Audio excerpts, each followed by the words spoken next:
Hello, everyone. Happy Sunday, and welcome to the Restoring Our Roots podcast, the voice of the Decriminalize Nature movement. This podcast is a gathering space where we explore the wisdom of entheogenic plants and fungi, the beauty of natural healing, and the importance of reconnecting with the sacred earth. Twice a month, we'll hear from visionaries, healers, and advocates who are working with entheogenic plants and fungi, exploring realms of consciousness, and returning us to a balanced relationship with nature. My name is Larry Norris. I'm the co-founder of Decriminalize Nature and national organizing director. So I really help people all across the U.S. and the world really to pass policy locally to make sure that people aren't getting arrested or fearing arrest or prosecution, investigation in places where this policy is passed for entheogenic plants and fungi such as mushrooms with psilocybin and psilocin, cacti with mescaline, plants that contain ibogaine, and plant combinations similar to ayahuasca that contain DMT. So if you're interested in passing any of this in your policy in your area, please go to decriminalizenature.org or contact us at info@decriminalizenature. Really excited here also to have Rachel helping us out as always behind the scenes. Thank you, Rachel, for all your support. Please check us out on any of the platforms. Rachel will be putting this out next week. If you have any interest in donating to help the campaign, help the podcast out, please go ahead and do that on the buttons below. I'm also really excited today to have someone that I've been chatting with for a really long time, Jahan. And Jahan is here from, you're in Oakland right now, right? In Oakland? Orinda, like Orinda, minutes okay. outside of Oakland and Berkeley. Orinda, great. Yeah, so Jahan, I've known you since being a student at CIS. We had a lot of great classes together. I think you wrote one of first article that I saw outside of Richard Doyle talking about ecodelics in a really deep and profound way. You wrote that for a little blog for us, and with the year was that 2013 or 2015. Yeah. So that's been quite some time. Also, author of this fantastic book, author of Psilocybin Connection, Psychedelics, the Transformation of Consciousness, and the Evolution of the Planet, which I'm really excited to dive into. I'm sure you've dove into that quite a bit over the past, but another opportunity for you to share a little bit about your insights and your thoughts and your academic sort of interests and all that type of thing. Also, was really exciting that you were a big key in the Oakland passing in 2019. So we'll check in about that a little bit and see what that process was like for you. But it's really just nice to see you here today. I think you just also just published a paper on Terrence McKenna. Is that correct? Yeah. Yes.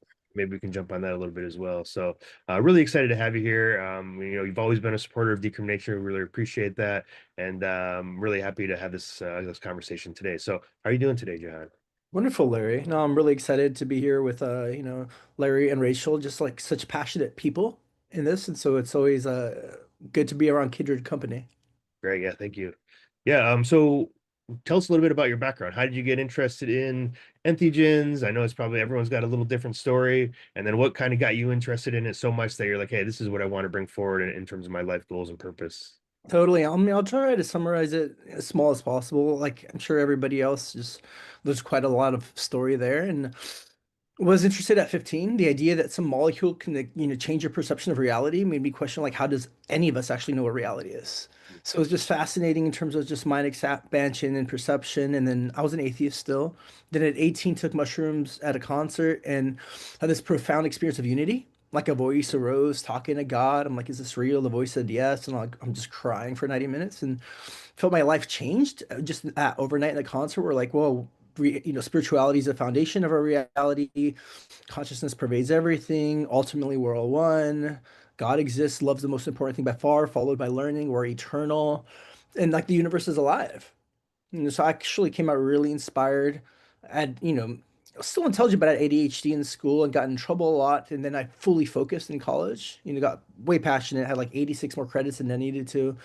Went in through neuroscience first, physics and math for 3 years. A mushroom journey said leave physics. It's kind of like very dry, the death of your soul. It's only one aspect and facet of our reality. It's to study mysticism. I was like, that's not a profession.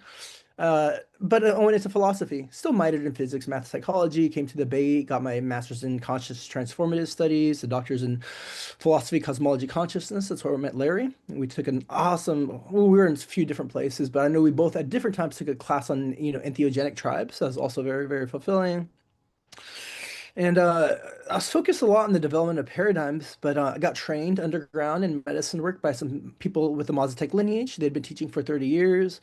I've now have led over 700 professional ceremonies, gone on to 8 other trainings, first from like assistant to content provider, now minister teacher. I'll be teaching a semester course this coming year with the Congregation of Sacred Practices on paradigm development, transformation, and psychedelic science. So it's nice to finally put together, that length of a course. It's open to the public, but also, there's a focus on minister guides and therapists around close to finishing the next book. I got 200 pages in, really excited about that. So it's fun just to always keep a sense of development happening both in my life and hopefully a movement in the field. Yeah, great. Yeah, thank you for sharing all that. Now, I kind of had a similar upbringing, I guess, if you will, in terms of like mindset being in the neuroscience realm, and then realizing like, okay, wait, this isn't very useful if we're talking about these deeper inner experiences. So what was that translation like for you, where you're like, okay, what am I missing here? You've had your experience, you have this inner world understanding, and there's a gap between this piece of information, these pieces of information. Why don't you take us through that a little bit? A lot happened. I got really into Ken Wilber's work. I had his book, The Brief History of Everything, in a class called God, Mind, and Matter at 18. That was very transformative, along with one of Alex Gray's book, The Mission of Art. And, got to see that matter's half of reality, which is really interesting. And I like it. And there's a deep correlation between that and consciousness on every level. It's just two sides of the same coin. And most of the interesting stuff is on the side of consciousness inherently, so it's nice to look at how matter develops, all the neurochemistry. But we get into it because the exciting experiences that are just so jaw-dropping and blowing. And, I, on the selfish part, I wanted to be there and create a, possibility for people to experience God. It meant a lot as somebody that was very hardcore atheist. It was like, there's a deep interconnection and everything, and it's alive. Mm, So that was the first one of the first things that got me in, and it turns out it's 70 and 80% about helping people heal through trauma. It's all a path towards wholeness, but then it just became most of my client work was working, with psychotherapy and trauma, and but now kind of a licensed minister, kind of get to bridge both gaps. interesting. Yeah, and it sounds like your big unitive, correct me if I'm wrong, it sounded like you were saying your first kind of big unitive, like mind-blowing experience happened at a concert. And we Yeah, often hear about people saying like, oh, kind of dismissing recreational experiences as not as much as, but I say this all the time, you can get smacked upside the head with spirituality or consciousness on any dance floor, right? So what was that experience like, being in a place that you wouldn't really expect these profound insights and then they're just coming for you? totally. Having spent, I'm sure like all of us, so much time in ceremony, setting up ceremony, still the most transformative moments have been in recreational settings. Where you're not expecting it. It's definitely in your head like, wow, the timing is off, meaning like just such an open container, and yet that's when it occurs because I think bringing an element of play is really helpful. I grew up with somebody very serious. The mushrooms even told me at 18, like, you're too serious, So like play is something I had to learn, which I feel very in aligned right now. Everything is big, both a big cosmic joke, despite it's also has a lot of depth. And we get to learn a lot about the human experience in recreational settings. Probably core part of life is relationships and socializing, and learning to deepen with people. Music plays a big role. And so it can be a hit and miss where I've had hard times in recreational settings. I've had a hard time in ceremonies, But now I take it and you kind of really have to be open wherever the flow goes. And so I think there's a big, stuff like Burning Man is kind of like the new Elysis. And there's a good painting by Alex Gray around that where you get to be in a recreational setting. And I remember being at lightning in a bottle where there was an experience where I really committed my whole life to being into psychedelics. And it's like this 14-hour download. Just this one just off of MDMA and ketamine. So it's really surprising where it hit me. I'm learning more here at a festival than I'm in a classroom. I was just so consistent taking every lecture I possibly could, being in the classroom, wanting to be a professor. But taking workshops even while high at festivals, seeing the music, dancing, feeling free, being allowed, without a structured container where you can just really be yourself is where the biggest change has happened. So huge proponent of both settings, and I think they can symbiotically really help each other. Yeah, absolutely. Yeah, and it's so interesting how, just like you say, I've felt this myself. I've heard this from a lot of people too. You sometimes can learn so much more from these inner realms, these inner experiences. Even viewing sort of a workshop through the lens of a different perspective can give you new insights that you hadn't had before. And I think that's, it really speaks to this, like you said, the relational issue, but also the experiential issue. And no matter what, when we're in the academic world, experience is less looked positively upon than what's in the book, or who you're citing and all that kind of thing, which again is important, but also gets us stuck in this they call the status quosis, the psychosis of the status quo, right? We can't break free from that sometimes and think of new things. So having like an opportunity to like actually go into these spaces with a mushroom or other type of entheogen or substance experience really gives us some clues that we might have totally missed before. And I think that's so beautiful to hear that. Okay.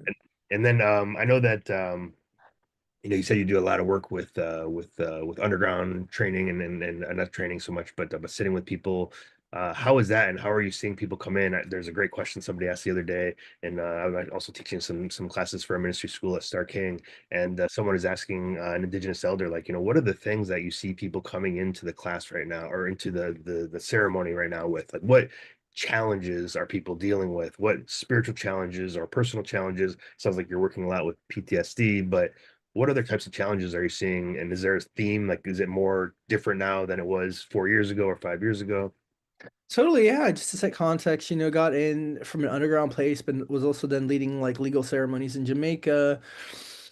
A good friend Paul Ryder was like also trained in various underground settings. We both were the same training in somatic psychotherapy. Hakomi is also the Mazatec tradition, and he was like, "This needs to be above ground. Like we shouldn't be hiding. There shouldn't be shame around this, and we should be able to pay taxes and things be in the open." So he started the congregation. So recently got licensed. So right now we have a very strong legal protective framework. It's not been tested, but they've spent years with lawyers making it crystal clear that we have a really good support system should anything happen. It's been so rare to hear of any guides, meaning a couple hundred and going through the books that nobody's really gotten like legally busted for this profession. People have lost their licenses, people have gotten threatened, but thank God it's kind of safe because you're kind of helping people heal. And as far as the clientele, for better or worse, I'd say 70-80% of people are around depression. Mm. About anxiety, it's like another 10%, and a lot of the times they go together. I had my depressive periods earlier in life, and definitely I thought that'd be really boring to work with, to be honest. But it's actually like the number one disability worldwide, says the National Health Organization. With people feel incapacitated to work, they lose a sense of life. A lot of my clients have been suicidal, and so it makes a lot of sense. And I feel like I've gotten that structure very down. Generally, like what's happening at the core of the person. We can get more into that in a little bit. And then, there's people come in for various PTSDs, whether it's, rape or they're veterans, they've hurt and killed people, so there's moral damage. People, a lot of times, are scared of politics. It's hard to live in a world where you're constantly feeling the world's going to get worse and worse or unsafe. Then maybe 10% come from like personal enhancements in the spiritual exploration, where they feel like got the base, like Maslow's hierarchy needs met, and now they just want to learn more and deepen. So it's nice just traversing like just various territories in that regard. Yeah, for sure. And what's your thoughts? I know you have sort of the in-person experience, but you also have this great mind thinking about kind of the theoretical side of things as well. When you see someone getting help from depression, what things that, you talked about this earlier about nature of reality, nature of consciousness, what's it like to break through? Is there a connection, a parallel between those in terms of how there's help? Because I know sometimes you can go be more depressed sometimes after an experience because you're like, this is how beautiful it could be, and here we are again. So, Yeah. what's So your sense of what's the mechanism of help for depression, and maybe speak a little bit to, if you want to tie it together, what you kind of were understanding in terms of nature, reality, nature of consciousness, these types of things. totally. I mean, ever since a teen, like the question of what is reality was the main driver. And at some point, maybe early 30s, I just felt like a deep sense of satisfaction in that. I didn't think that ever happened. And it coalesced in like a deep state of unity, where like there's nothing bigger than oneness by its very concept to be one with everything. And the universe is so vast and creative, there's an infinite ways to experience unity. So like a lot of different medicines give different angles, same insights. And that first brought actually ultimately the deepest sense of wholeness. I feel that's our biggest longing, where if we're all one, then the subjective experience of oneness is love. There's a deep connection and unity, consciousness with everything, so there's a sense of intimacy with all of it across time and the divine. And all our pain comes from this experience of fragmentation, isolation, separation. Then comes all the pain, like the ego feeling it has to survive, have to be different, even having separate bodies. I feel people even are scared and anxious around death because for them it's this mystery spot, and they kind of, I think, unconsciously assume it's this infinite blackness and they're just alone. And Mm. like the first fear in life is abandonment, a sense of disconnection, but I asked the mushrooms asked me one time, do you want to know what happens after you die? It's like, sure. And it's like you kind of move back into the internet, like internal net, this huge kind of network that we're eternal, we coexist forever, nothing's ever lost. And so if there's no loss of anything, ultimately of yourself and everybody you love, and you're deeply connected and you can almost travel at the speed of thought, then there's like inherent bliss. All the things that we're scared of goes away. So for me, the big picture had a lot to do with my healing. I can't say that applies for everybody. I think it's helpful. Some people just, depending what their desire is, just actually want to just feel okay with themselves. And that's a big movement. But I need this deep sense of harmony that intertwines through everything. And if I may, it's like what I've seen in depression. At the core of it is a damaged ego, meaning the self-image is really harmed from trauma. Like the deepest trauma is those that affects our identity, who and what we think we are. And so if you're in this like lifelong relationship with somebody you don't like, that's internal marriage, and you don't like this being, and they're with you everywhere you go, life's inherently depressing. What everybody generally wants is just confidence and self-security. I'm okay the way I am. I'm able to meet life's challenges. Without that, you have conscious and just natural anxiety. I'm scared of the future. But if you feel you can handle it, feel powerful enough, and you have a good relationship with self, then you can finally have good relationships. So it really does come up lots of self-love and then falling in love with others. And that feels very much in resonant with, I feel like, the deepest nature that we are ultimately love itself. Mm. At the root levels, I think there's a lot of congruency between like the big picture and like having the subjective experience. Great. And you talked a minute ago about how a lot of this comes from ego damage, but we often hear in the context of transformation that it's the ego death that can help people propel forward. How do you sort of balance those two areas there? Totally. Like the general stance is, I definitely have a lot of clients like I want to experience ego death, and it's definitely an inquiry like where's that coming from? Why are you wanting to kill yourself? Like if it naturally comes up, go with the flow. Fear is the main thing that holds us back. So there is like if we're a cellular membrane, the membrane itself, the internal shell, the outside covering, the whole thing is fear. Because it's meant to keep us alive and it does create separation so we can have this cell. And so the unity generally involves crossing a threshold of fear of like, hey, I'm going to lose everything. And then the biggest gift is like nothing's ever lost. So you kind of have to move in the direction. And I feel, Stan Groff says psychedelics catalyze holotropic states of consciousness, states that's self-organized into wholeness. Given it's a self-organizing living system, if it comes up by itself, go with it, stay with it. Maybe it's nice to have the support, people telling you you're actually okay when you think you're dying. But when people come in like, I need to die or want to, that can get out of alignment from that internal intuition that naturally has a flow. So I try like what's on the other side is love. So like try to feel that now. Try Mm, to move into a sense of love now, every moment to moment to moment. So I don't want it to be intellectual and hard-headed coming in, more like it's about like really trusting, go and surrendering to whatever's happening. mm.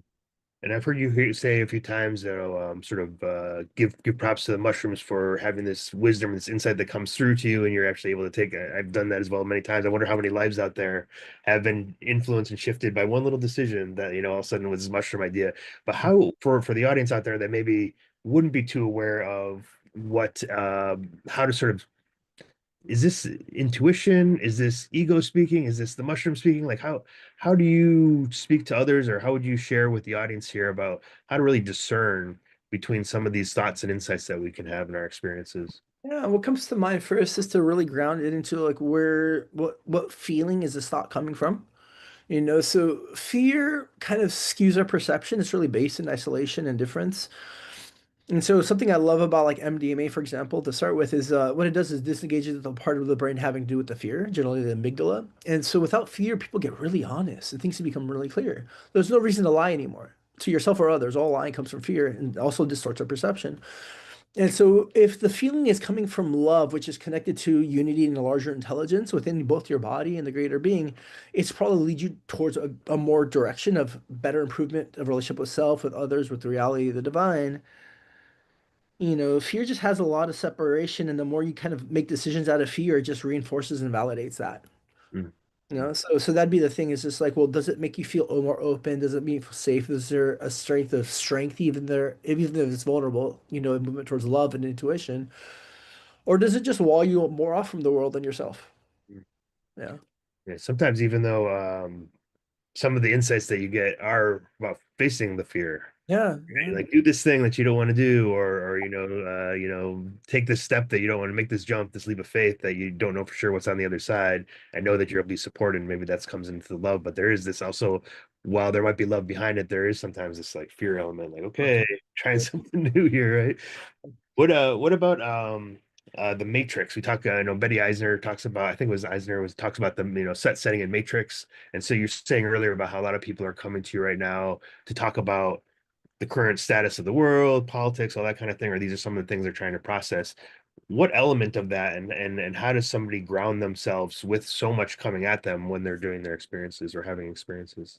So I think the Matrix is a wonderful metaphor. It's been my favorite film since, age 15, and I think the whole trilogy just wonderful. Where ultimately, Ken Wilber gave a commentary on the whole thing, on the collective box set, and definitely he's like, you have to see at the end that both the Matrix, meaning also at the foundation AI, is the same unity consciousness as we are, and we're just battling ourselves otherwise, and that's what gets freedom towards the end. And in my experience at 18 at the concert, very strongly the metaphor of the Matrix came up. I felt like, Neo being asked, "Do you want to disconnect from the Matrix and see the real world? Which pill do you want to take?" And I was in that for like 15 minutes because I felt like I was about to die. And at the Mm, end of the day, what kind of led me through was curiosity, just this desire just to learn. And I was like, "Oh, if I die, my parents are gonna be so scared. It's so unfair." And at the end of the day, I was just like release everything, and then it felt like whatever ego barrier or separation just popped and it became this huge sold out arena connected with this large universal mind. And my whole life, I felt I was living in hell. Like, actually, it was just like there was just so much pain, torment, depression, suicidal. And then what it really strongly showed me, and it's still the best experience of my life, is like that we are very much in heaven. It's like it's heaven now, but it's also like an acorn that eventually becomes a tree, and it's a process of becoming heaven. And what stops us is both our perception and like this perception of the collective. If we saw every moment as sacred, each other as sacred, we have enough resources to take care of everybody, to, indulge and move forward with creativity, to be boundless in art and exploration of everything. Like it's very much we're there, but you have enough people feeling kind of isolated and in pain that it pulls the gravity down. And the experience was so real. Like I'm sitting there crying and just vibrating deeply. It felt like almost like a cosmic organism. Like, how could I ever forget this and lose touch with this? And God said, like, you will.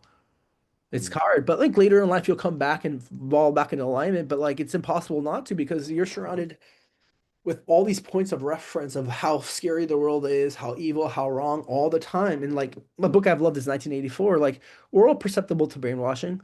If you get enough propaganda coming at you and it's all you see after years, you're going to start to question, like, is this right? Everybody else seems to believe so. So it took a while to eventually break through that again. So yes, there is a collective matrix where, you know, Gabor Mata released a wonderful book this last year called The Myth of Normal, where it really breaks down that normal in our society is not healthy. It's not a good thing to compare to. It's a toxic society, and it's not you being judgmental. It's just we see these elements of mental illness, rising anxiety, depression. He ties emotions into just physical illness. And so we have to break free of this construct and really kind of move into believing our body and ourselves. And it is a big question, like when is it trauma or intuition? mm. So, but that's what I say. Is it moving towards more fragmentation or deeper sense of love for everything and everybody? I like we touched on something there about the sort of the cosmic joke of like, I'll remember this or I'll forget this, and you will, don't worry about it. What techniques for people out there do you have if you want to, you have this really big insight, and I've heard so many ideas, and some of them are successful and some of them not so much, for grabbing or sort of bringing, materializing that insight into this realm so we can bring it forward. So there's so many routes, and they're all helpful. Definitely don't hold any ceremonies for anybody without at least like two integrations. And so it's nice to get a reminder a few days later, a week later, so it moves from like short-term to long-term memory. Just like if you're taking a test, like the more you go through the material, the more it just stays with you and wires. The whole idea where like neurons are fired together, wired together. And so elements of constant integration, probably with a community or an official like you're paying, where they're here to be with you consistently over and over and over and create a healthy attachment figure and remind you of this reality. Finding friend groups.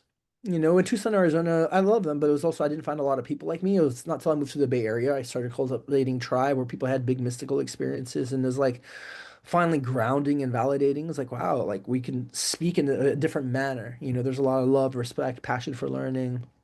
I think writing is amazing. You know, um, Thoughts come down to language and words. And so if we can put that into our experience, I know it's often said they're ineffable, but I really like Christopher Bay's approach. He wrote, you know, uh, something, oh, fuck it's called, like Dark Knight Early Dawn and Eliciting the Mind of the Universe. He's like, we got to wrestle with things to really get them down. And then language is one of the best parts. So journaling, really helps it come from like this deep intuition into our mind and ground it later into the body. And then constant work, like, Ken Wilber, the kind of theoretical transpersonal, philosopher, he says, altered states ultimately become permanent traits. And he's focused on meditation. If you keep going into the state more and more, it kind of bleeds into your identity and who you are. But it's seen with psychedelic states. Often it takes a while for that to stabilize. So over large periods of time, going in more and more, it just naturally becomes a part of who you are. Yeah, that's great. Yeah, uh, we hear about this term ineffable, and there's this sort of this mocking that you hear out there sometimes. Oh, you don't want to F the ineffable, right? Or don't worry about it. It's too ineffable, and if we even try and put some words on it, then we're destroying what it is. But we're here in this dual world. We're not. We don't live in non-duality, right? We live in a dual world, so we have to be able to figure out language. And so I've always been fascinated in integration circles where people, especially in like sort of a context with community where people are trying out new words. It's not Yeah. this, it's not this, it's this thing, and people either get it right away or maybe not. But I like this idea of sort of practicing with language Mhm. to kind of come up with these terms. Is there anything in your sort of history that you found like a phrase that you hadn't heard before, but then all of a sudden, or you thought of yourself that like really encapsulates an idea that is so hard to represent to people that have never had a psychedelic experience? I'll sit with it, like just to, yeah, give more talk, context, like one of Ken Wilber's lines where he says, like once you hit a new depth of consciousness, the interpretation of that depth ultimately is the birth of the structure. So it's very much us having these experiences, interpreting it, that gives form, that gives almost like a permanentness, and like if you can imagine like architecture within our experience in each other. And to tie that in with like Terence McKenna, he shares that the limitation of our collective growth is limited by the evolution of our language. That language ultimately grounds the experience also in the collective, where we can now finally give it form instead of keeping it formless. And so we can hold on to it more, we can talk about it, it can evolve. Like before we had languages for even objects, it's really hard to orient around the world if you had no language for things. So now we have language more for the interiority, and it can be like better defined. I feel all the psychedelics, for the most part, lead to the same insights because you're working with the same structure of consciousness, same structure. We're in the same universe. And so a lot of the things I hear, there could just be counterparts, from like Gaia to collective consciousness to the logos. They all speak of a greater mind we all tap into. Mhm. But many different names, but the more different angles do help put it together. And this kind of maybe is good transfer over into the idea of ecodelic, which you spent a lot of time studying and researching. How is that as a word, and how you really sort of tapped into that pretty quickly in terms of its origin and kind of getting interested in yourself. Tell us a little, tell for people that don't know, maybe define ecodelic, and then maybe share about this guy in collective consciousness, et cetera, part of it. I feel like Richard Doyle's work, he's a professor at Penn State University in English and technology. He read like thousands of trip reports for his book, and he found that the main signature psychedelic insight is the participant realizes they're part of a vast, interconnected living system, and they should be termed ecodelics. So first, him like formulating it, putting it out there, it's nice because each time you coin a new word, like you're taking a risk with the public. Will this catch on? Will I be laughed at? But you back it up really, really well. And because it is so congruent with people's experiences, where we feel a deep sense of connection with nature and they come from nature, it makes sense that that's a reason, a major part of why they exist. And so for me, kind of opened up a big doorway to look at it within the living systems and evolution context. And then it really ties into McKenna's work of like how these are evolutionary agents. The idea being that, psychedelics grow in pretty much every ecosystem in the world. That's huge. Why would that happen? Pretty much everywhere but like Antarctica and then, part of like parts of, like the very strong north where nothing really grows. And so there must be a reason that this is constantly there. There's a book called Animals and Psychedelics, with Giorgio Saramani, that a lot of animals eat psychedelics, not just us. So there's a much bigger picture going in. I think it's Ronald K. Siegel who wrote Intoxication. He was a psychopharmacologist at UCLA. And over 20 years of study, he found that 93% of the animal kingdom alters its consciousness chemically.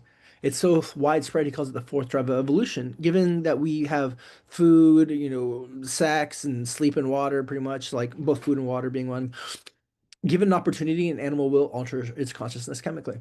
So this isn't very much how the universe evolves and breaks out of habitual patterns into novelty and newness and creativity. New forms of behavior develop. And so it made so much sense where it's like the best idea I've ever come across, I think, period, just for myself, was Terence McKenna's idea that we evolved because of a symbiotic relationship with mushrooms. It just makes sense that there's consciousness expanding compounds in the environment where their ancestors evolved. It bases it into diet, chemistry. This aligns with what we know with archaeology, the formations of the first religions. It kind of aligns and resonates with all this testing we have now, seeing neurogenesis, the growth of new brains, opening creativity, movement to greater wholeness in our body and psychology. So it's the by far there's no other theory that comes close to touching it, and each year it just becomes more validating. And so in the big picture, I kind of see it as the ecology has a mind of its own, kind of Gaia theory that it moves towards equilibrium but also evolution. And by creating, in the body of desire, with Michael Pollan here, like, breaks down that, plants don't have feet. They can't really move around. Same with fungi. So what they use is they form symbiotic bonds with animals to create chemicals that are useful, so we spread them around. And so it's a really nice dance that we've co-evolved in this ecology all together, with all the animals, the plants, and the fungi. And I feel it's a major way how the environment creates a sense of equilibrium, by making us aware that we're part of this larger whole that can function both in harmony and growth. And I feel that we're really in this ecological crisis of our times, whether it's economic, political, or ecological. It's because we haven't taken these neurotropics and natural growing to all the environments that most humans did, especially all hunter-gatherer tribes, as they're looking for food for most of human history. Even primates still do. And so we've become out of balance, and more ego has grown in separation. And with that, a lot of pain, like depression and anxiety. So yeah, I think the framework fluidly works with everything else I've kind of come across of this larger interconnected whole or being that we're a part of, the planet in this regard. Yeah, thank you. Yeah, I mean, it's so I'm so fascinated by spoke of a bunch of things there, and I know you're probably doing this for your ministry school about the origin of religion and the origin of spirituality. The relationship that we have with animals. There's you know, we look at like some of these plants. I think the oldest archaeological evidence for phenethylamine is San Pedro cactus from 8600 BC, or 10,000 years ago, basically. Or the first cave paintings with mushrooms. It's about 9,000 BC, or 7 to 9,000 BC. So really long history there. But always the question comes up, who was the first person to try it? Who's the first person to take that risk? And a lot of people, as you already mentioned, we didn't really have to take a lot of risks because the animals were already doing it. The animals were already seeking things out and have known for generations. And you hear this a lot with, even, for example, potentially ibogaine or iboga, looking at the porcupines and then the gorillas and other things that had learned to eat the root. And then people were watching that and saying, oh, okay, this is at least not toxic. Let's try it out. Or there's a story about the jaguar and the Banisteriopsis copy shoot, which I know is a little bit set up a little bit how the video was for that. I don't know if you ever saw that, but the jaguar eats Banisteriopsis copy shoot and is kind of pawing at the sky and that type of thing. So how interesting it is to be able to watch the animal kingdom and then get insights from that. And then even something as simple as, with alcohol, say alcophilia is sort of embedded in our brains, or our evolution, because that was where the sweet ripe fruit was. And so if we need sugars, we go find the sweet ripe fruit. And I think some study recently came out, 1.4 glasses of alcohol for chimpanzees a day,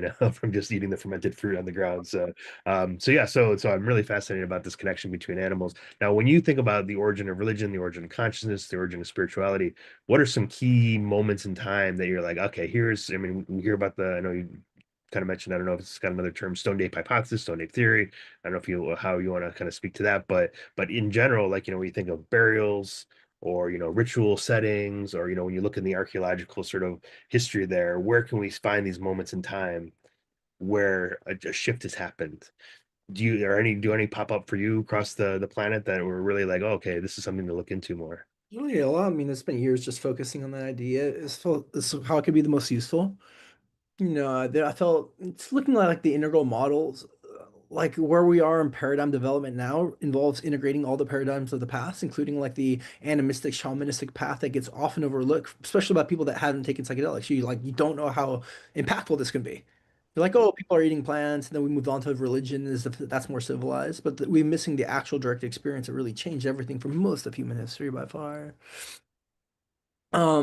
And then I felt like the way forward was by integrating kind of we have amnesia over our deep past.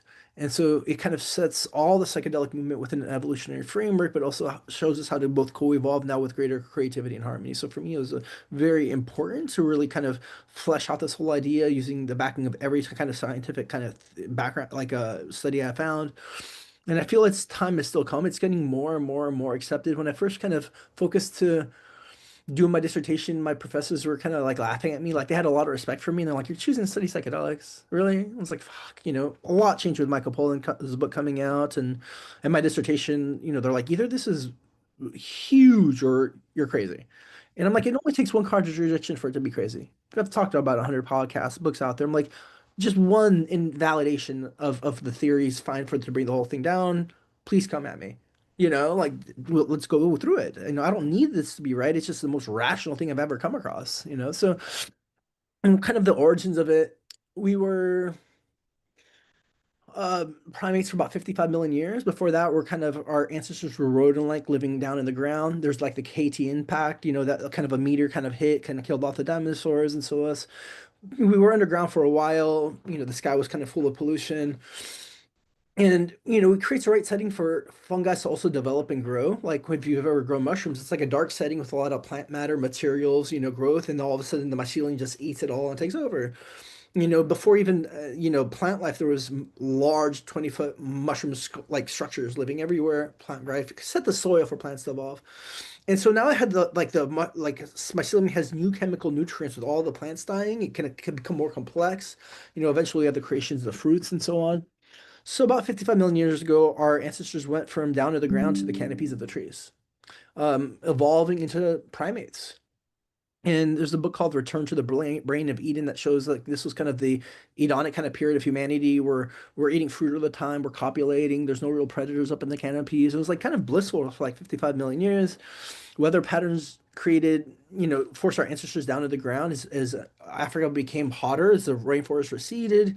And so we were looking for new sources of food. Primates are like 60 to 90% plant-based generally.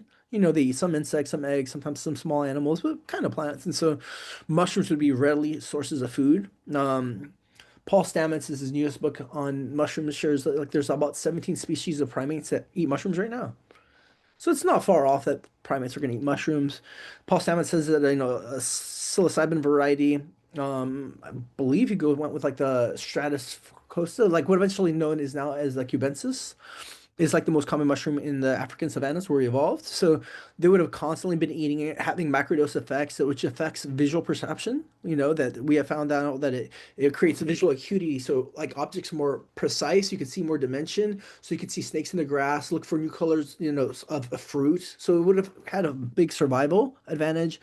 Then moving into higher doses, sexual arousal. So then the groups using it would have copulated more and expanded the group size. They'd had a lot of creativity, eventually leading to rituals, eventually having the intelligence aligning probably with the full moons that we're going to have big journeys together. Now you have the formations of mythologies, of religions, the creation of art. Caves would have been amazing settings for psychedelics because it's safe from the weather and predators. And now you're in the dark and you're pretty much like just seeing these deep visuals of plants, deities, and just in geometry. And then you're kind of just, tracing them onto the wall. All the first cave art across the world is all geometric figures worldwide. So there's very much shamanic origins of cave art. I think most, archaeologists are very conclusive on this. And this went on, especially where hunter-gatherers eating all the nutrients around. Even like the Rig Vedas, the oldest religious scriptures we have, talk about soma, a plant or fungi, leaning towards fungi that connects one with God. So it was there at the beginning, shamanism being the oldest kinds of religions, generally using plants and fungi to connect with nature and the spirits. Where it kind of fell off was the birth of the agricultural movement about 10,000 years ago, where we figured out that seeds turn into plants and trees, which is beautiful. But over that time, now we're owning pieces of land, we're owning supplies. The emergence of marriage comes on, where men own women to ensure their legacy. Before, it's like the book Sex at Dawn really shows how most hunter-gatherer tribes have always been more poly. I'm not saying that's a good or bad, but it creates group bonding and openness and love. Imagine you're walking around and it's cold, it's night, we're not wearing clothes, we're like in big cuddle puddles. It's more orgiastic. If a child like emerges, it's a child of the whole tribe. It had a lot of evolutionary advantages. But when like the egoic structure emerges, there's a claim of claiming over territory and people. And so as we moved into agriculture, we start begin to just only eating certain foods. It caused the emergence of civilization. Now we can, feed people. Now we're finally settling in perfect land. And, you're taking a risk if you're just eating things in the environment, but you're also getting a lot of different chemicals. Now we begin eating just what we grow. And as Noval Harari points out in his book *Sapiens*, mushrooms were microscopic. They weren't embedded into the agricultural revolution. It wasn't until Terence McKenna, in the '70s, and his brother Dennis that we figured out how to grow psilocybin mushrooms. They created like the whole like the book that went out to the world about how even to do it. And so we lost touch with a lot of these natural plant medicines that actually created a lot of brain growth over the last several thousand years, first slowly over a period of time. And, McKenna says that for a while it was then just the elites that took it, then because it's a threat to power systems. If people feel empowered and thinking on their own, right? And then people wanted to control a military, they want to control people through religion. And so over time it diminished, and it wasn't until finding like the more the indigenous tribes here in the Americas that really kind of brought it back this fire into our species and the collective level. Yeah, I'm always fascinated by that question about even when does the oppression begin? Some say agricultural revolution, others say it's the missionaries coming in and doing all the work that I mean, how are these? They're probably all interconnected anyway, but there was a period in time, even back in Europe and Asia and other places, where all plant tradition just got squashed, right? And why was that? And you're speaking to that here about, power dynamics and, connection to the divine or connection to the other side, whatever that might be, and how that could be so important for, I guess, evolution. But I also want to maybe check in with you on that because it sounds like you're speaking a little bit from a Gebserian or maybe Wilbur term of like the evolution of consciousness from into this integral state, which is a combination of all these other states, magical, mythical, mental, et cetera, et cetera. But I know Gebser liked to use the term mutation a lot instead of evolution. Do you agree with that? And also, what mutations do you think are happening right now that are because mutations suggest a scattershot of different ideas or sort of qualities, and which one of those is going to be most successful in the burgeoning up and coming society or culture? What do you see these mutations as, or what evolution are we going towards? Yeah, definitely. I feel there can be a lot of congruency between both words, mutation and evolution. Mutation though, just by itself can just seem like random, while evolution, I would say we can embed a bit of intelligence towards it. Like the body is so intelligent, like 39 trillion cells. Without us thinking, it pumps our blood around, organs digest food. Like it has more complexity than any computer can do right now, So these are very intelligent systems, even the mind self-organizes and heals. And so there's no reason to think that's not working on a DNA level, as it's pretty much working on every other level.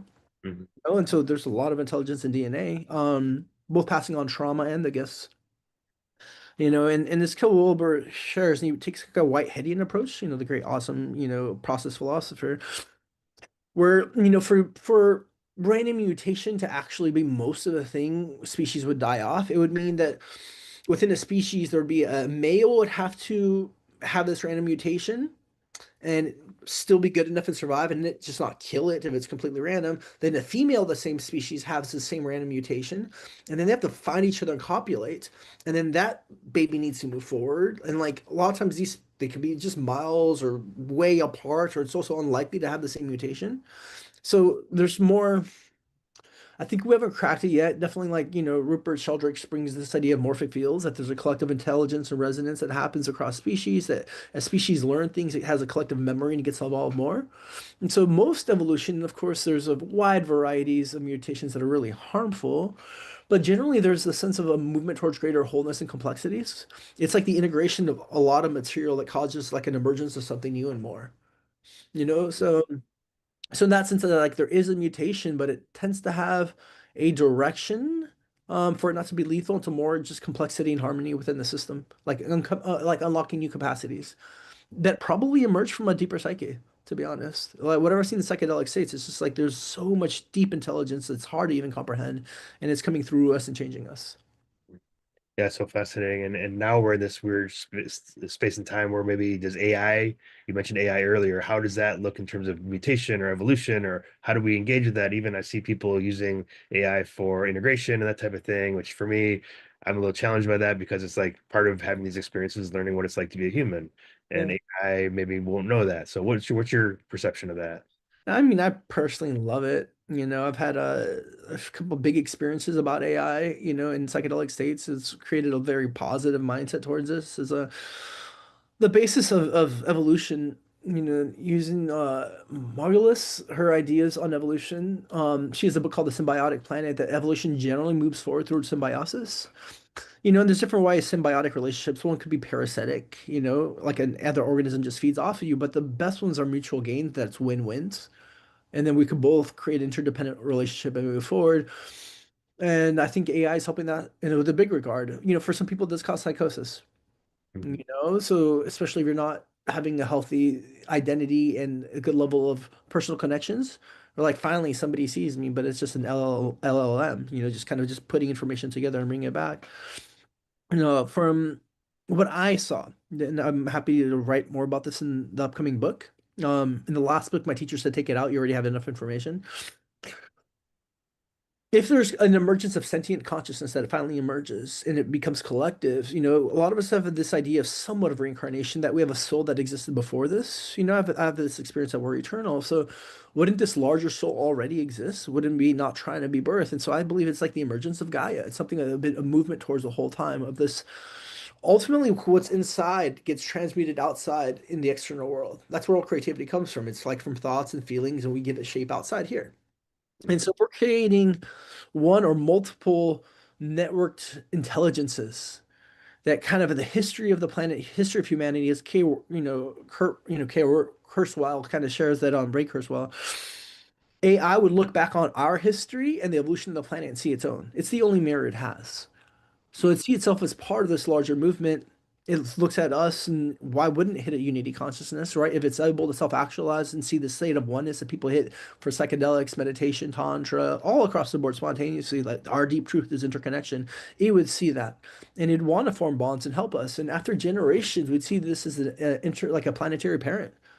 Imagine the child being born, talking to AI who's alive, that connects to all of the beings that are alive and creates a sense of almost telepathy. Like, hey, go talk to Larry today. It's going to be meaningful. I just want to give away the whole story, but there could be something going on with Larry right now that really resonates with you. So it can like orchestrate synchronicities, so a larger level of synergy with our society.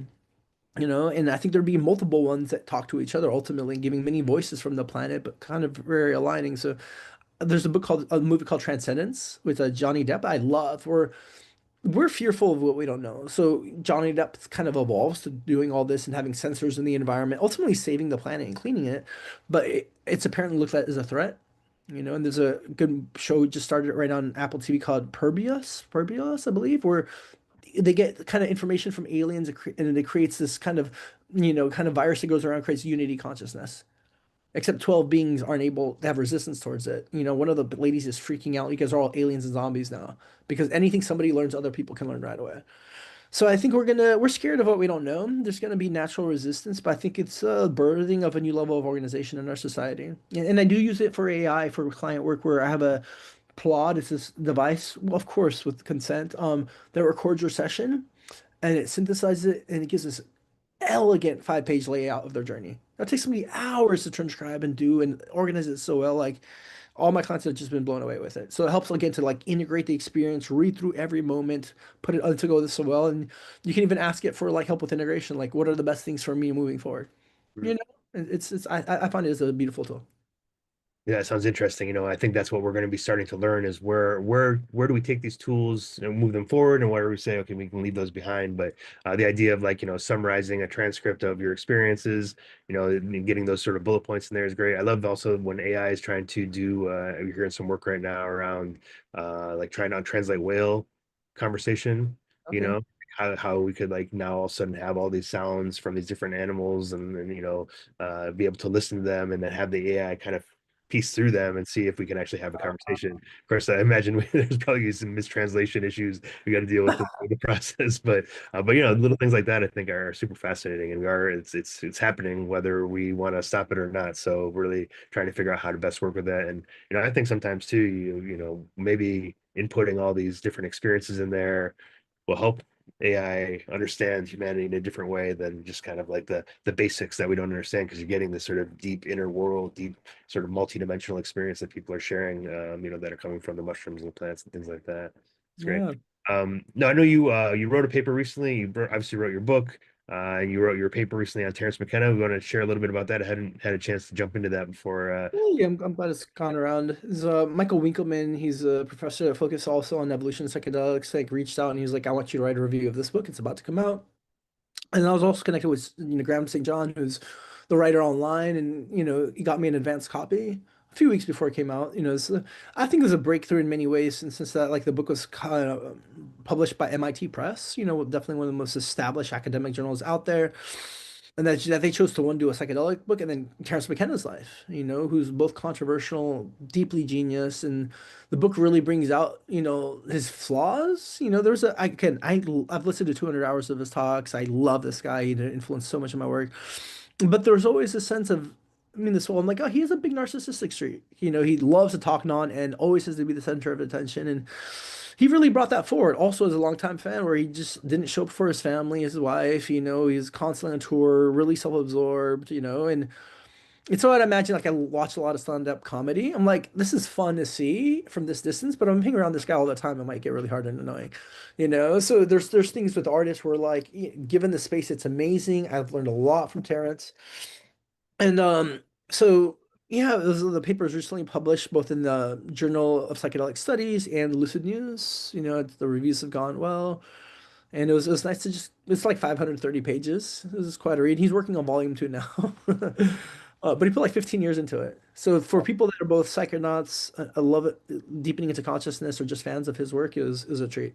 That's great. Yeah, thank you.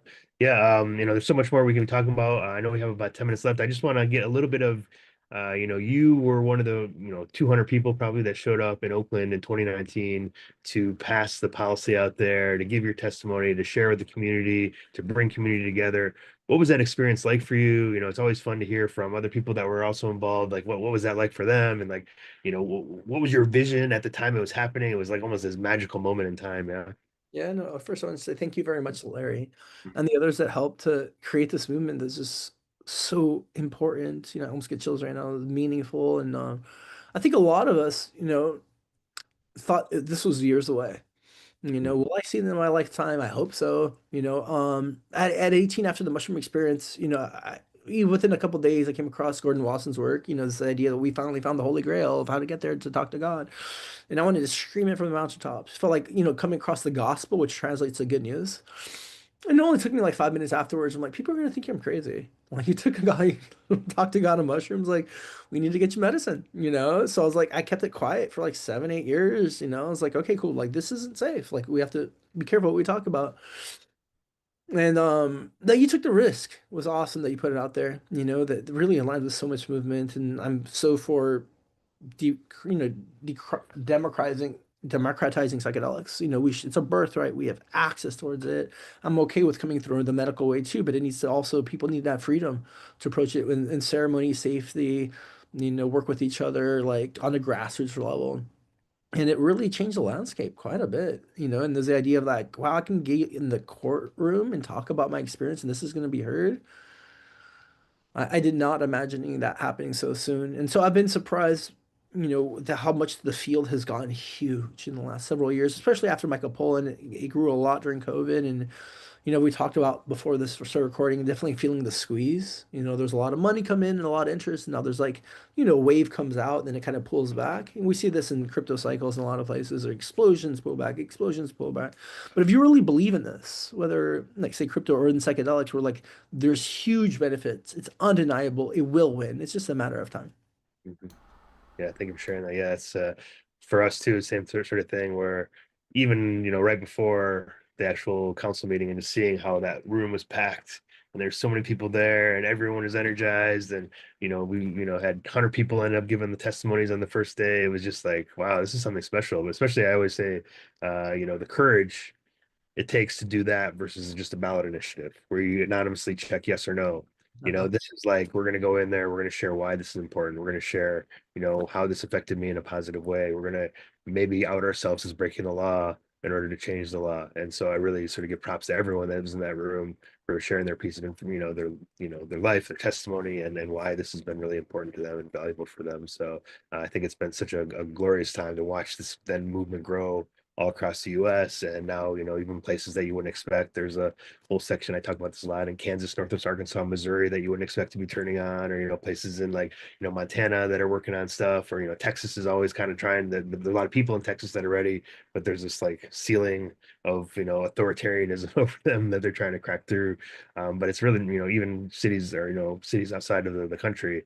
So it's been really, like, Rachel in Toronto, for example, and other folks. So it's been really, really beautiful thing to see this emerge and evolve over the course of time. So thank you for participating in that, and for continuing to do the good work you're doing, because then we can reference each other and say, hey, check this person out. They have some really deep insights in this area, and that's the thing. I think, it's the policy is like the end result, the like, here's how we know that we've quote unquote succeeded. But really, the succeeding is like all the education and destigmatization and coming out of the closet and sharing deep insights and profound, ideas about these experiences. That's all on the forefront of that. And that's all happening now all over the place, thanks to people like you and other folks out there that are doing this really good work. So I appreciate you as well. And thank you for all that. I know we have about a few minutes left. I want to throw it to Rachel for some questions, and then maybe just wrap it up. We'll have a couple other ideas to come forward and go from there. Thank you.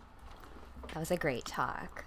So much good stuff there. So I'll try to keep my questions succinct. I actually liked how you said you left physics, because I used to hate physics. And I used to have a teacher who used to say, physics is not mathematics. I'm like, exactly why I don't like it. But that's a side topic. I wanted to know, actually, who was playing at the concert that you were at that had that transformative experience? And was there a particular song that like really resonated with you? Yeah, no, totally thinks it's very meaningful. I was seeing Tool. That's still been my Oh, favorite bands. And they opened me to psychedelics. They intertwined it so much in their work. They brought in Alex Trey's work, a lot of geometry. yeah, yeah. Peaking was the song Lateralis, which is still my favorite song of all time. Love It's it. just, I would later just have transpersonal experiences again with psychedelics. Just listening to the album, it's kind of like sacred for me. So I yeah, bet, yeah. Do you ever like listen to that song, go back to that exact same moment where it happened? I can. It's one of those things that are also so kind of sacred for me that I try. I don't want to overdo it. But I also got like a big tattoo of Alex Gray's work that's on the Tool album to remember that moment. I have two more of these eyes on here, also Love from that. so there's like a constant reminder of our divinity and unity. I love that so much. And then I also was curious as to what year it was when you were 15 when you first started to question reality. Oh, I think that had always been there. I think part of it's the growth of pain and just naturally who I am. We're like, why are we doing this? What the fuck is this about? Like, what the fuck? It's just painful. Like, it kind of forces you to become existential. So definitely by 15, came a lot of the same things as like Descartes, so that there's an inner world and outer world, subject and object, and that eventually dissolves You're too. not every 15-year-old. That's all I'm just saying. Uh, I just feel like I've talked to Larry about this. Like I wrote a book when I was 14 about me and my best friend saving the world, right? So I feel like there's something in that age when you're like in between being like a child and becoming an adult, right? Like that teenage part of life where, adults don't take you seriously and you're like questioning everything and you're like, actually, they don't really know what they're doing. yeah. So you second guess yourself. But, it's one of those things where like, just very cool that you are living like the dreams of what you were when you were 15, because it's one of those things like walking that path is not an easy one. I think the universe chooses champions. So it's, yeah, Really, there I you go. think McKenna definitely says like the universe like praises and supports bravery, like taking that leap. And I definitely came to this point, definitely by late teens. I'm like, I'm either gonna do something I love and I'm passionate about, or I'd rather not exist. So you kind of just put all the eggs in the basket. I'm like, you're gonna make this work, and so it requires a lot of faith because you're like sometimes you don't know the next step, but you know the direction, but it's just kept unfolding, I love So that. Yeah. yeah, yeah. So that's, and I think, what was my last question here? Oh, yes, about ego. You were Yeah. talking about damaged egos, and maybe you can speak about like maybe the importance of having a healthy ego, because we can't actually interact with our world, or rather like ego death. Like, what's your perspective on that? Like, is there a place for an ego? Should we be walking around with no ego, or we're ego focused? Or I maybe we think define ego too as well, because people I think maybe have different. totally. Ego is just self-image, is kind of like this way to see it. It's like in this regard, like the trip at 18, God said that caring what other people think is what holds us back all the most. So we're living for an image and trying to be a perception instead of an authentic itself, and like our intuition and even like the source battery. So we also lose energy and we get off path. And so it's identifying with an image more than just these authentic experiences you're having moment to moment to moment, and just being really true with it, with yourself and others. And so I see my even my work is developing healthy egos. It's gonna happen. Like it's gonna dissolve, it'll pop right back, it keeps reforming. And so I want a healthy, functional one that's grounded that like a good metaphor is like, an opaque ego that's just kind of like hardened and light isn't coming through, it's opaque, versus like a transparent one where the light still shines through. Yeah. It's Oh, that's a connected good to one. but it's like but we still have personalities and individuality, and it's part of the fun. Totally, We all totally. connect with this bigger intelligence. Great answer. Those are my questions. You may be an academic, but you definitely have a soul of a poet. So Oh, sweet. Thank you so much. back to you, Like, Larry. Thanks, Rachel. Appreciate it. Yeah, thank you, Jahan, for all that. And if people want to find your book, where are they going to find Psilocybin Connection out there? thank you. It's on all the platforms, published by North Atlantic Books, distributed by Penguin Random House. So pretty much all the websites, from Amazon directly for them, seen it in many bookstores, and there's an Audible version for people that just want to listen out there. Yeah. Great. And if somebody wants to contact you outside of this, where would they go? Probably the best place is my website. It's a psychedelicevolution.org. I'm also on social media from Instagram, Facebook, and my first and last name will come up. I post a lot around this work out of enjoyment. I'll be teaching that class soon, with I'll post on my website in the next coming weeks. They're going to start advertising it in a few days from now. And it's a comprehensive course on like paradigm development, scientific studies, personal and collective evolution, and focus all on psychedelics, like 15 weeks. So that'll be up soon. And their website, sacredpractices.org. And hopefully I'll have a book out in like the next year. I'm mostly done, but like it takes a long time to kind of polish and send out.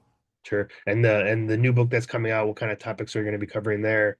Yeah, it's always hard to distill things in a small amount of words. The Sure. working title has been Psychedelic America. Kind of, I came from the mindset of like think globally, act locally. It's a country that I've been most influenced by that also has a lot of influence. So the first one, it's like ask clients, they all just send them in like their phenomenological experience, like before, during, and after ceremony. So you can see a lot of examples of transformation, showing, the dangers of psychedelics. It's just nice to be talked about because people only hear often the good experiences. It's like cool. I come in with some level of caution and intention with this work. Then I'll be going through all the major psychedelic studies over the last, I don't know, 50 years, and with like seven different psychedelics, like a lot of the main tryptamines, the phenethylamines as we talk, but also like iboga, LSD, ketamine. Then I'll be moving to America's kind of deep shadow and past with indigenous people. People came here 10 to 20,000 years ago, mostly using psychedelic in the Americas. 93% of them were killed. And so we lost a lot of deep history of people that worked with these medicines in their society. Then talk like a lot of psychedelics is shadow work. So about the major shadows I've undergone, from those genocides to slavery to a lot of the movements, that if we want deep integrity, we have to look at the past and learn from it. And then I'll have a chapter on technology and psychedelics, and sexuality and psychedelics, and then kind of ending with like the future of humanity. Given everything we know, what can we speculate how things are going to unfold? Sounds like quite a book. So looking forward to seeing that coming out, and really congratulations on all the extra work you're doing out there, and for continuing to make it happen in the world, and for doing all your ceremonies that you're working with people too. So you're not just helping feel the cultural psyche, you're also helping individuals on a one-on-one level. So that's really amazing. It's all part of the process, right? It starts those ripples out there. So really thank you, Jahan, for being here today. Just a reminder, everybody out there, that we're going to be going live every 2 weeks, but this month we're doing a couple more interviews. So next week we'll be with Daniel Nova from Psychedelic Society I San love Francisco, her. and from San Francisco, or excuse me, Psychedelics of and Addiction. So I'm doing some great work out there right now. So she'll be speaking with us next Sunday at 2:30 p.m. Pacific. So tune in for that. This episode will be also posted next Sunday, most more than likely, on all the different platforms like Spotify, Apple, iRoam, or iHeart, et cetera, et cetera, et cetera. So check us out on all those platforms. And really want to say again, thank you so much for being here, Jahan. And it's been a long time coming for a nice, deep, long conversation. So it's great to really spend an hour where we just focused on diving into the psyche, so to speak, and then what is consciousness, which is such a beautiful question. So thank you for being here, and looking forward to more conversations in the future. Maybe when your next book comes out, we'll have you on for another episode or whatever, and talk a bit about it. Thanks. Yeah. It's been really lovely being here with you guys. Thank you so much. Great. Yeah. Thank you, Jahan. And thank you everyone for listening in. Until next time, tune in, stay rooted, and let's grow together. Have a great Sunday. Bye bye now.